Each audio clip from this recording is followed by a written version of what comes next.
Hi to all welcome to my YouTube channel.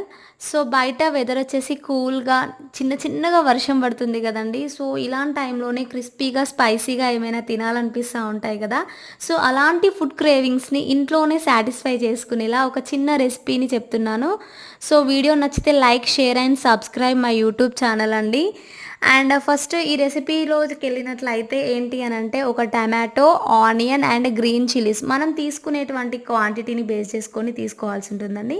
So ఈ మూడింటిని కూడా చాప్ చేసుకొని పక్కన పెట్టేసుకోవాలి. ఈ పక్కన పెట్టుకున్న వాటిని వదిలేసేసి నెక్స్ట్ స్టవ్ పైన ఒక గిన్నె పెట్టేసి ఆ గిన్నెలో మరమరాలు ఉంటాయి కదండి, అదేనండి మన తెలంగాణలో ఏకుడు బాలాలు అంటాం కదా. ఆ ఏకుడు బాలాలను పోసుకొని రోస్ట్ చేయాలండి, క్రిస్పీగా అయ్యేలాగా రోస్ట్ చేయాలి. సో ఈ రోస్ట్ చేసిన వాటిని పక్కన పెట్టేసుకొని, సో అదే గిన్నెలో మళ్ళీ ఆయిల్ వేసుకొని గుప్పడి వేరుశనగలు ఉంటాయి కదా, సో వాటిని వేసుకోవాలి. అదేనండి పల్లీలబ్బా.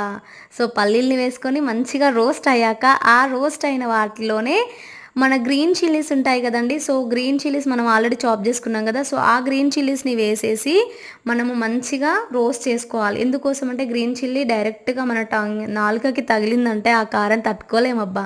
సో దాంట్లోనే పించ్ ఆఫ్ సాల్ట్ కూడా యాడ్ చేసేసి ఈ మొత్తం మిక్చర్ని కూడా మనం ముందుగా వేపి పెట్టుకున్నాం కదండి మర్మరాలు, అందులో యాడ్ చేసుకొని దాంట్లోనే మనం కట్ చేసుకున్నటువంటి ఆనియన్, టమాటోస్, నెక్స్ట్ ధనియా powder, red chilli powder, salt, so వీటి మూడిన్ని కూడా కలిపేసుకొని, సో మనకి టేస్ట్ అనేది తాకాలి కదండి, అందుకోసమే చాట్ మసాలా. సో ఈ చాట్ మసాలాని కూడా వేసుకొని మంచిగా కలుపుకోవాలండి. చాట్ మసాలా అనేది ఆప్షనల్ అబ్బా, మీ దగ్గర ఉంటే వేసుకోండి లేదంటే లేదు.